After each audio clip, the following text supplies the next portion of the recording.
नमस्कार, news India देख रहे हैं आप। मैं हूं आपके साथ पूजा अग्रवाल। राजधानी एक्सप्रेस के इस खास बुलेटिन में रुक करेंगे उत्तराखंड की खबरों का। पहली खबर है हरिद्वार से, जहां पर हरिद्वार के दौरे पर सीएम पुष्कर सिंह धामी है। बीजेपी कार्यकर्ताओं ने किया सीएम का भव्य स्वागत। 50वीं राष्ट्रीय जूनियर कबड्डी चैंपियनशिप का उद्घाटन किया गया। सीएम धामी ने किया चैंपियनशिप का शुभ आरंभ। चैंपियनशिप में कई राज्यों की 60 टीमें ले रही हैं हिस्सा।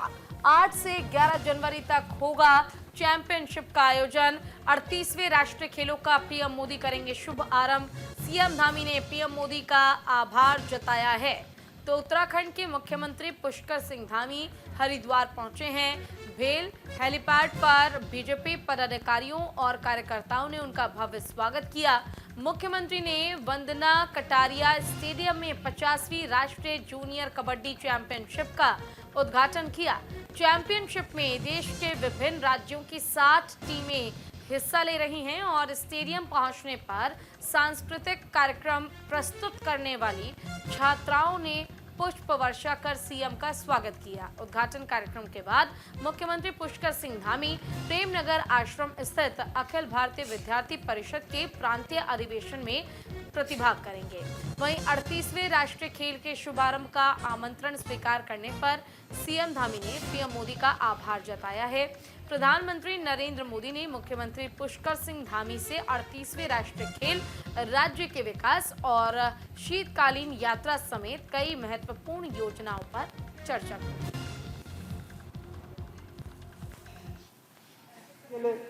बहुत हर्ष की बात है कि इसी माह 28 जनवरी से हमारे उत्तराखंड में 38वें राष्ट्रीय खेलों का आयोजन होने जा रहा है।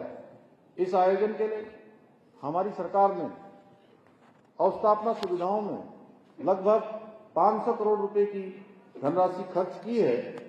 राज्य में कई नए खेल मैदानों का निर्माण करने के साथ साथ जो पहले से बने हुए स्टेडियम या अन्य खेलों के स्थान, उन सभी का पुनर्निर्माण के काम भी किए हैं। वाटर स्पोर्ट्स के लिए इंफ्रास्ट्रक्चर तैयार करने, साइकिलिंग ट्रैक का निर्माण करने के साथ ही शूटिंग रेंज को अत्याधुनिक उपकरणों से सुसज्जित किया गया है। आज के इस अवसर पर मैं आप सभी को यह भी बताना चाहूंगा कि पर्यावरण संरक्षण का संदेश देने के उद्देश्य से हम इस बार के राष्ट्रीय खेलों को ग्रीन गेम्स के थीम पर आयोजित करने जा रहे हैं। आदरणीय प्रधानमंत्री जी का बहुत धन्यवाद करता हूं कि हमने उनसे राष्ट्रीय खेलों का शुभारंभ करने का आग्रह किया था और माननीय प्रधानमंत्री जी ने अपनी स्वीकृति दी है कि जो 38वें खेल इस बार देवभूमि उत्तराखंड को जिसकी मेजबानी मिली है, उन खेलों का उद्घाटन माननीय प्रधानमंत्री जी के द्वारा किया जाएगा और उसके बाद ये खेल प्रारंभ होंगे। इसके साथ साथ मैंने उनको देवभूमि उत्तराखंड में इस बार जो हमने शीतकालीन यात्रा प्रारंभ की है, उस यात्रा की भी जानकारी दी और उनसे आग्रह किया कि किसी दिन एक दिन शीतकालीन यात्रा में वह भी यहाँ पर शीतकाल में प्रवास करें और उनके प्रवास करने से निश्चित रूप से देश दुनिया में शीतकालीन यात्रा का अपना एक प्रचार प्रसार भी होगा, लोगों को जानकारी भी होगी। सर, ज्यादा जानकारी के लिए हमारे साथ हमारे संवाददाता अनुज अवस्थी जुड़ गए हैं। अनुज, देखिए हरिद्वार पहुंचे हुए हैं मुख्यमंत्री पुष्कर सिंह धामी और ऐसे में न केवल वो कई कार्यक्रम में हिस्सा लेंगे बल्कि वो यहाँ पर शुभ आरंभ भी करने जा रहे हैं। आपसे जानना चाहूंगी उनके इस कार्यक्रम को लेकर क्या कुछ प्लान है, क्या कुछ उनके आगे कार्यक्रम रहने वाले हैं आज? बिल्कुल, मुख्यमंत्री पुष्कर सिंह धामी का आज हरिद्वार दौरा था, जहां पे वो राष्ट्रीय खेलों को लेकर के कई जो कबड्डी चैंपियनशिप है उसमें उन्होंने प्रतिभाग किया। साथ ही साथ एबीवीपी के जो कार्यक्रम था उसमें भी उन्होंने प्रतिभाग किया। हरिद्वार का दौरा इस वजह से मुख्यमंत्री पुष्कर सिंह धामी का बेहद खास रहा, क्योंकि महाकुंभ है उत्तर प्रदेश में और साधु संतों का आशीर्वाद भी लेना, इसी की वजह से को लेकर के मुख्यमंत्री पुष्कर सिंह धामी हरिद्वार पहुंचे। साथ ही साथ उन्होंने 38वें राष्ट्रीय खेलों को लेकर के प्रधानमंत्री नरेंद्र मोदी को जो निमंत्रण देने गए थे उसको लेकर के उन्होंने आभार भी जताया है कि उन्होंने उत्तराखंड आने का जो न्योता है, जो निमंत्रण है, वो स्वीकार किया। साथ ही साथ 38वें राष्ट्रीय खेलों की जो मेजबानी है वो उत्तराखंड कर रहा है और मुख्यमंत्री पुष्कर सिंह धामी का कहना है कि ये हमारे लिए, उत्तराखंड के लिए गर्व की बात है कि प्रधानमंत्री नरेंद्र मोदी ने आभार भी जताया और साथ ही साथ उन्होंने इस बात को भी बोला है कि वो शीतकालीन यात्रा हो और चाहे 38वें राष्ट्रीय खेल, दोनों आयोजनों पे वो उत्तराखंड आएंगे और यहाँ पे जो है मुख्य अतिथि के तौर पे प्रधानमंत्री नरेंद्र मोदी शामिल होंगे इन दोनों आयोजनों में। तो मुख्यमंत्री पुष्कर सिंह धामी ने इस बात को लेकर के भी आश्वस्त हुए हैं कि इस बार उत्तराखंड मेजबानी कर रहा है। उत्तराखंड के जो सांस्कृतिक परिधान है, जो यहाँ की वेशभूषा है, जो यहाँ के खान-पान है, उसकी विश्व तक वो चीज़ फैलेगी और उत्तराखंड एक नई ऊंचाइयों तक रहेगा। तो बेहद खास रहा मुख्यमंत्री का हरिद्वार दौरा। कबड्डी चैंपियनशिप में भी उन्होंने भाग लिया और साथ ही साथ एबीवीपी के जो कार्यक्रम था उसमें भी उन्होंने भाग लिया। जी बिल्कुल, देखिए, और जिस तरह से अगर हम उत्तराखंड की बात कर लें तो हर संभव कोशिश की जा रही है कि खेल के क्षेत्र में उत्तराखंड की एक अलग पहचान बन पाए, ठीक वैसे जैसे हरियाणा ने अपनी पहचान बनाई है। और इसके लिए सीएम पुष्कर सिंह धामी कोई भी कमी नहीं छोड़ रहे हैं। लेकिन क्या इसको लेकर जो विशेष प्रबंध खिलाड़ियों के लिए होने चाहिए और जो उत्तराखंड के तमाम जो लोग हैं जो खेल में अपनी रुचि रखते हैं, क्या उनका इंटरेस्ट भी देख पा रहे हैं? क्या अब युवाओं को ये समझ में आ रहा है कि अगर वो खेल में अपना भविष्य बनाना चाहते हैं और उत्तराखंड के हैं तो अब उत्तराखंड भी किसी से पीछे नहीं है? बिल्कुल पूजा, मुख्यमंत्री पुष्कर सिंह धामी ने जिस तरीके से घोषणा करी कि वो खेल विश्वविद्यालय भी बनाएंगे, उत्तराखंड के जो युवा हैं जो खेल में प्रतिस्पर्धा कर रहे हैं, चाहे वो कबड्डी हो, चाहे वो लंबी रेस हो, चाहे वो ऊंची कूद हो, चाहे वो भाला फेंक हो, चाहे वो छक्का फेंक हो, तमाम जो ओलंपिक के जो गेम्स हैं उस पे जो वो प्रतिभाग कर रहे हैं, उनके लिए कुछ एक अच्छा अवसर भी है कि उत्तराखंड को मेजबानी करने को मिल रहा है इन राष्ट्रीय खेलों को लेकर के। और साथ ही साथ देश ही नहीं, पूरा विश्व इस चीज को देख रहा है और जो युवा है वो उनकी रुचि काफी देखने को मिल रही है। बढ़ चढ़ तक प्रतिभाग कर रहे हैं, वॉलंटियर्स आ रहे हैं, जबकि वॉलंटियर्स के लिए एक तरीके से एक समिति बनाई गई जिसमें वॉलंटियर्स का इंटरव्यू चल रहा है और उसमें भी जो युवा है वो बढ़ चढ़ करके हिस्सा ले रहे हैं। उत्तराखंड के युवाओं में खुशी है, चाहे वो कबड्डी एसोसिएशन हो, चाहे वो खो एसोसिएशन, तमाम एसोसिएशन में खुशी की लहर है कि इस बार उत्तराखंड मेजबानी कर रहा है। और मुख्यमंत्री पुष्कर सिंह धामी ने जैसा पहले भी बोला कि खेल विश्वविद्यालय की स्थापना भी करेंगे और अब उत्तराखंड देवभूमि के नाम से जरूर जाना ही जाता है, लेकिन अब खेल भूमि के नाम से भी जाना जाए। जी बिल्कुल, देखिए, और कहीं ना कहीं प्रधानमंत्री नरेंद्र मोदी को भी आमंत्रित किया गया है और उन्होंने इस आमंत्रण को स्वीकार भी कर लिया है। पीएम भी आएंगे, तो क्या उस दिन भी उनके लिए विशेष कार्यक्रम आयोजित किए जा रहे हैं? और उस दिन के जो कार्यक्रम होंगे वो इतने खास होने चाहिए कि युवाओं के बीच एक बेहतर संदेश भी जाए और प्रधानमंत्री का जो सौगात है या जो कार्यक्रम होगा वो भी लोगों के लिए, युवाओं के लिए और राज्य के विकास के लिए आगे काम कर पाए।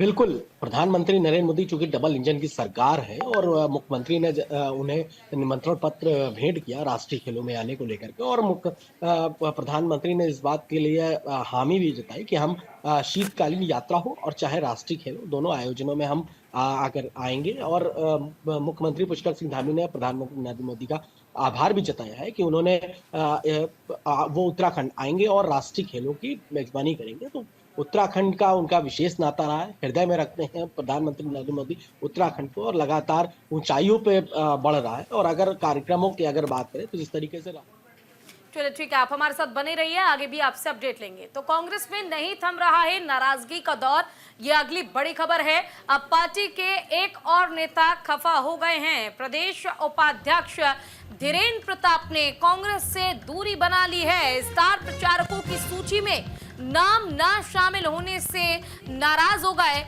और मल्लिकार्जुन खड़गे, कुमारी शैलजा को भी लिखा पत्र।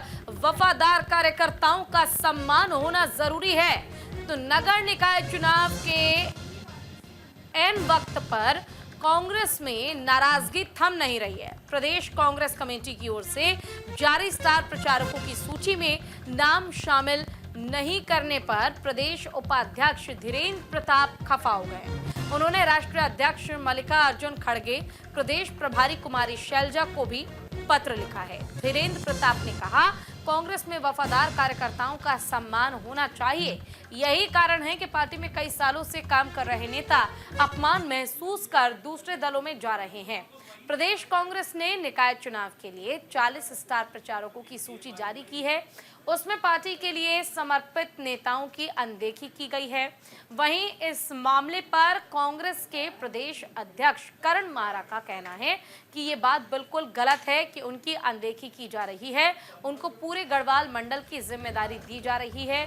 उनके साथ प्रदेश अध्यक्ष सेवा दल हेमा पुरोहित और भागीरथ भट्ट को गढ़वाल एवं कुमाऊं मंडल की जिम्मेदारी सौंपी गई है।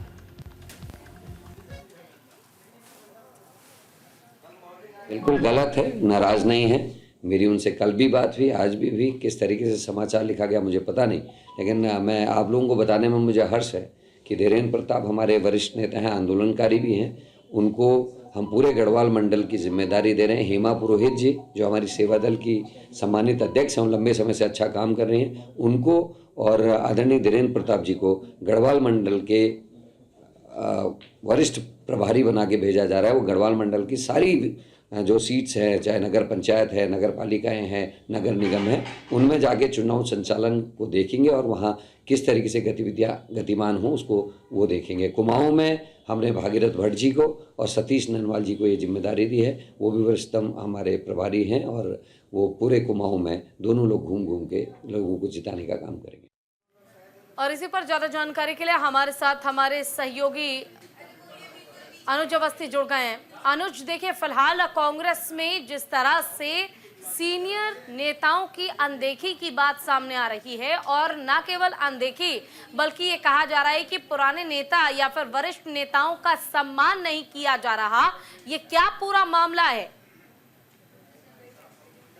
बिल्कुल पूजा, कांग्रेस की अगर बात करें तो कल देर रात ये लिस्ट जारी हुई थी जिसमें स्टार प्रचारकों की लिस्ट थी। वो लिस्ट वायरल हुई और उसमें जो है कई जो बड़े नेता थे उनके सबके नाम थे, चाहे वो पूर्व मुख्यमंत्री हरीश रावत हो, चाहे वो प्रदेश अध्यक्ष करण मेहरा हो, हरक सिंह रावत हो, इसके अलावा नेता प्रतिपक्ष यशपाल आर्य हो, पूर्व उप नेता प्रतिपक्ष भुवन कापड़ी समेत तमाम कांग्रेस के नेता उसमें शामिल थे। लेकिन वहीं धीरेन्द्र प्रताप क्योंकि जो वरिष्ठ कांग्रेस नेता है उनका लिस्ट में नाम नहीं था, जिसके कारण उनकी नाराजगी रही और उन्होंने एक पत्र भी लिख दिया मल्लिकार्जुन खड़गे और कुमारी शैलजा को कि इस तरीके की जो नाअनुमानी चीजें हो रही हैं कांग्रेस में, जिसके कारण नाराजगी का दौर लगातार जारी है। अभी 3 लोग पहले ही कांग्रेस से इस्तीफा देकर के बीजेपी में शामिल हुए, जिसमें मथुरा दत्त जोशी, बिट्टू कर्नाटक समेत तमाम कांग्रेस के जो नेता थे वो उन्होंने कांग्रेस से इस्तीफा दिया और बीजेपी में शामिल हुए। तो क्या ऐसे ही ये दौर चलता रहेगा? धीरेन्द्र प्रताप ने बाकायदा चिट्ठी लिखी है और कांग्रेस से दूरी बना ली है। लेकिन वहीं कांग्रेस के जो प्रदेश अध्यक्ष हैं करण मेहरा, उनका कहना ये है कि ऐसी कोई नाराजगी नहीं है। हालांकि जो लिस्ट कैसे क्या वायरल हुई मुझे नहीं पता, मुझे जानकारी नहीं है, लेकिन फिलहाल कांग्रेस में अच्छा नहीं चल रहा है। जिस तरीके से कांग्रेस में लगातार नेता जो है नाम ना आने के कारण या टिकट ना मिलने के कारण जो नाराजगी दिख रही है कांग्रेस के नेताओं में, इससे साफ जाहिर होता है कि कांग्रेस में इस समय एका नहीं दिख रहा है। हर धड़ा अलग अलग चल रहा है। प्रीतम सिंह की अगर बात करें तो अलग धड़ा है, हरक सिंह रावत की अगर बात करें तो अलग चल रहे हैं, पूर्व मुख्यमंत्री हरीश रावत की अगर बात करें तो अलग चल। लेकिन इन सब लोगों के अलग चलने से जब सवाल किया गया कांग्रेस के प्रदेश अध्यक्ष से, तो उनका ये कहना है कि हमारे यहाँ ऐसा कुछ नहीं है, ये सब मनगढ़ंत बातें बीजेपी के द्वारा बनाई जा रही। लेकिन फिलहाल जो ग्राउंड जीरो की रिपोर्टिंग है, जो ग्राउंड जीरो पे देखा जा रहा है, उसमें यही देखा जा रहा है कि कांग्रेस में चीजें सही नहीं चल रही है। नेता जो कांग्रेस के नेता है, जो वरिष्ठ नेता है, वो नाराज चल रहे हैं, अपनी दूरी बना के रख रहे हैं। ऐसे कैसे काम चलेगा? अगर कांग्रेस में ही अंतरकलह और एक दूसरे के सम्मान की या अपमान की बात होने लगेगी तो आगे चुनाव भी है, और चुनाव के दौरान अगर कांग्रेस इस तरह से आपस में ही लड़ती झगड़ती रही तो फिर कांग्रेस के लिए अपनी जमीन को वापस पा पाना या फिर उस सम्मान को बरकरार रख पाना बहुत मुश्किल हो जाएगा। बिल्कुल, जिस तरीके से कांग्रेस के नेता टूट रहे हैं, कांग्रेस से नाराजगी जता रहे हैं, खफा हो रहे हैं, चाहे वो मथुरा दत्त जोशी हो, उन्होंने भी इस बात को बोला कि अभी हमारी चुप्पी है कि होटल के कमरे से कौन निकलता है, रात 1 बजे कौन निकलता है, इस बात का खुलासा अगर हम करने बैठ गए तो बहुत कुछ सामने आ जाएगा। लेकिन फिलहाल कांग्रेस में नाराजगी का दौर लगातार जारी है। आज धीरेन्द्र प्रताप ने चिट्ठी लिख करके भेजा कि मल्लिकार्जुन खड़गे और कुमारी शैलजा को कि हमारा नाम उसमें नहीं है और स्टार प्रचारक, चूंकि काफी वरिष्ठ नेता है और उनका नाम नहीं है, तो ये एक सवालिया निशान भी खड़ा होता है कांग्रेस पार्टी के ऊपर। जो कांग्रेस प्रदेश अध्यक्ष है उनके ऊपर एक सवालिया निशान पूछा जरूर खड़ा होता है कि आखिर जो वरिष्ठ नेता है उनकी जो नाराजगी क्यों हो रही है, आखिर जो वरिष्ठ नेता है उनको क्यों नहीं लिया जा रहा है, उनकी बात क्यों नहीं सुनी जा रही। इन तमाम सवालों के जवाब कांग्रेस के प्रदेश अध्यक्ष नहीं दे पा रहे हैं। फिलहाल उन्होंने मीडिया से दूरी बना के रखी है, लेकिन ये सवाल जरूर खड़ा होता है कि कांग्रेस में इस तरीके की चीजें क्यों चल जी। ठीक है, आपका बहुत बहुत शुक्रिया इस तमाम जानकारी और अपडेट के लिए। रुक करते अगली खबर का। HMPV वायरस को लेकर आपको जानकारी दे रहे हैं। इसको लेकर हरिद्वार में अलर्ट जारी कर दिया गया है। वायरस से लड़ने के लिए स्वास्थ्य विभाग ने कमर जो है वो कस ली है और CMO ने सरकारी अस्पतालों के लिए निर्देश जारी कर दिए हैं। स्वास्थ्य सुविधाओं को मजबूत करने पर पूरा जोर दिया जा रहा है। तो हरिद्वार के CMO डॉक्टर RK सिंह ने HMP वायरस की रोकथाम और बचाव के लिए विस्तृत दिशा निर्देश जारी कर दिए हैं। उन्होंने स्वास्थ्य सुविधाओं को मजबूत बनाने और आम जनता को जागरूक करने पर पूरा जोर दिया है।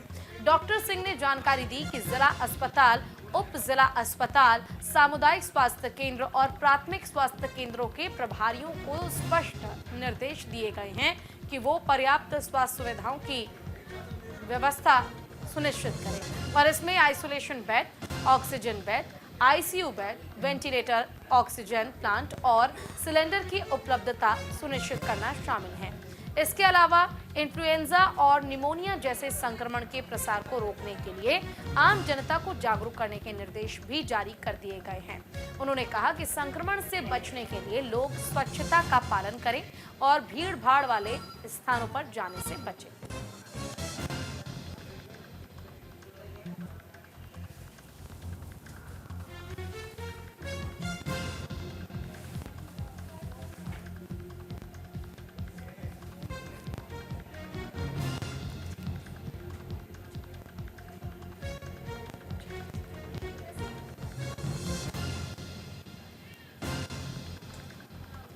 देखिए, स्वास्थ्य विभाग ने लोगों को HMPV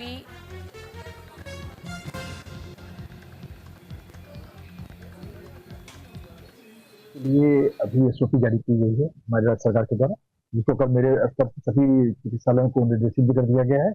और HMP वायरस को लेकर अभी हमें पैनिक होने की आवश्यकता नहीं है। हाँ, इसमें सावधानी जरूर बरतनी चाहिए। जस्ट फ्लू टाइप होता है, सर्दी, जुकाम, बुखार, खांसी आती है।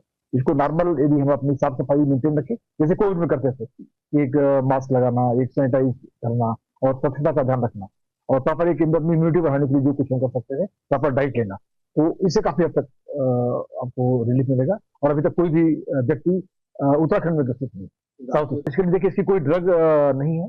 इसमें आपकी इम्यूनिटी से रिलेटेड यदि कहीं किसी को बच्चों में और बुजुर्गों में प्रॉब्लम आएगी तो वैक्सीन से रिलेटेड है और वैक्सीन का हमारे पास अवेलेबल है, वैक्सीन प्लांट भी है, वो ऑलरेडी रन कर रहा है। वहीं देहरादून नगर निगम के सालावाला हाथी बड़कला क्षेत्र से वार्ड नंबर 8 से सभासद पद के लिए निर्दलीय प्रत्याशी ललित बोरा को अपने वार्ड से भारी जन समर्थन मिल रहा है। अपने लिए भारी समर्थन का दावा करते हुए उन्होंने कहा कि लोगों का उन्हें भरपूर समर्थन मिल रहा है, क्योंकि यहीं के क्षेत्र के लोगों ने उन्हें चुनाव लड़ने के लिए प्रेरित किया, जिसके बाद वो चुनावी मैदान में उतरे हैं और उन्हें उम्मीद है कि इस बार उन्हें क्षेत्र की जनता भारी वोट देकर सफल बनाएगी। हरिद्वार से खबर है, जहां पर फिर एक्टिव हुआ है राइफल क्लब। 14 साल बाद फिर से सक्रिय हुआ है राइफल क्लब। डीएम कर्मेंद्र सिंह के नेतृत्व में किया गया है पुनर्जीवित क्लब का उद्देश्य नागरिकों को शस्त्र चलाने का प्रशिक्षण देना है और सिटी मजिस्ट्रेट कुसुम चौहान है क्लब की सचिव। तो हरिद्वार में जिला अधिकारी हरिद्वार कर्मेंद्र सिंह के अथक प्रयासों से राइफल क्लब को पुनर्जीवित कर दिया गया है और ये फैसला अपने आप में काफी महत्वपूर्ण माना जा रहा है। और देहरादून दिल्ली 6 लेन एक्सप्रेसवे पर एलिवेटेड रोड पर लगने वाले लाइटों से वन्य जीवों को होने वाली परेशानियों से बचाने की तैयारी की गई है और इस एलिवेटेड रोड पर खास तरह की लाइटों को लगाया जाएगा, जिसकी रोशनी जंगल के अंदर नहीं जाएगी, जिससे वन्य जीवों पर कोई प्रभाव नहीं पड़ेगा। इन लाइटों को भारतीय वन्य जीव संस्थान देहरादून के वैज्ञानिक ने स्टडी के बाद तैयार किया है और देहरादून दिल्ली एक्सप्रेसवे राजाजी और शिवालिक वन प्रभाग के बीच से होकर गुजरता है। इसके बनने से वन्य जीवों के विचरण पर प्रभाव पड़ सकता है। ऐसे में यहाँ पर 12 किलोमीटर लंबाई का एलिवेटेड रोड को तैयार किया गया है। होने वाली परेशानी को लेकर के उत्तराखंड सरकार एक नया कदम उठा रही है और बेहद सराहनीय कदम है। उत्तराखंड सरकार अब जो दिल्ली से देहरादून का एलिवेटेड हाईवे है, करीब 12 किलोमीटर का ये एलिवेटेड हाईवे है, इस हाईवे पे एक स्पेशल लाइट लगाने जा रही है, जिससे जो वन्य जीव हैं उनको किसी प्रकार की कोई परेशानी ना हो, वो आराम से नीचे से विचरण कर सके और जंगल में जो लाइट का रोशनी है वो रोशनी वहां पे ना जा पाए। इसके अलावा वन्य जीव को लेकर के उत्तराखंड सरकार जो गाड़ियां निकलती हैं उनका जो साउंड सिस्टम है उसको लेकर के बैरियर भी बना रही है। हम इस समय मौजूद हैं उसी एलिवेटेड हाईवे पे। हमारे सामने एक जंगल है, इस जंगल में कई सारे वन्य जीव हैं और ये वन्य जीव प्रभावित होते हैं जब गाड़ियां जाती हैं, उनको नुकसान ना पहुंचे। इसी वजह से उत्तराखंड सरकार की ये पहल है कि जो लाइटें हैं, जो हाईवे पे स्पेशल लाइटें लगाई जाती हैं, स्ट्रीट लाइटें लगाई जाती हैं, वो लाइटें दूसरे प्रकार की लाइटें लगे, जिसके कारण जो रोशनी है, जो एक्टिवेटेड जो लाइटें हैं वो लगाई जाए, जो रोशनी है वो वन्य जीवों तक ना पहुंच सके और जो पर्यटक हैं, जो लोग यहाँ से निकल रहे हैं, जो गाड़ियाँ यहाँ से निकल रही हैं, वो बड़ी बेहद आसानी से जा सकें। इसके अलावा उत्तराखंड सरकार एक चीज़ और कर रही है कि जो साउंड बैरियर सिस्टम है, जो गाड़ियों की आवाज़ है वो वन्य जीवों तक ना पहुँचे, इसको लेकर के इसी हाईवे पे वो साउंड बैरियर सिस्टम लगा रही है। ये उत्तराखंड सरकार का बेहद सराहनीय कदम है और इससे जो वन्य जीव हैं जिनको नुकसान पहुंचता है, जो परेशान होते हैं, तो वन्य जीव उससे परेशान ना होने पाए और आराम से जो हाईवे है उसके नीचे से वो आ जा सके, अपनी आवाजाही कर सके। कैमरा पर्सन रोहित कुमार के साथ अनुज अवस्थी, न्यूज इंडिया, देहरादून। और इसी के साथ फिलहाल के लिए इस बुलेटिन में बस इतना ही, लेकिन खबरों का सिलसिला लगातार जारी है। कहीं मत जाइए, देखते रहिए न्यूज इंडिया। नमस्कार।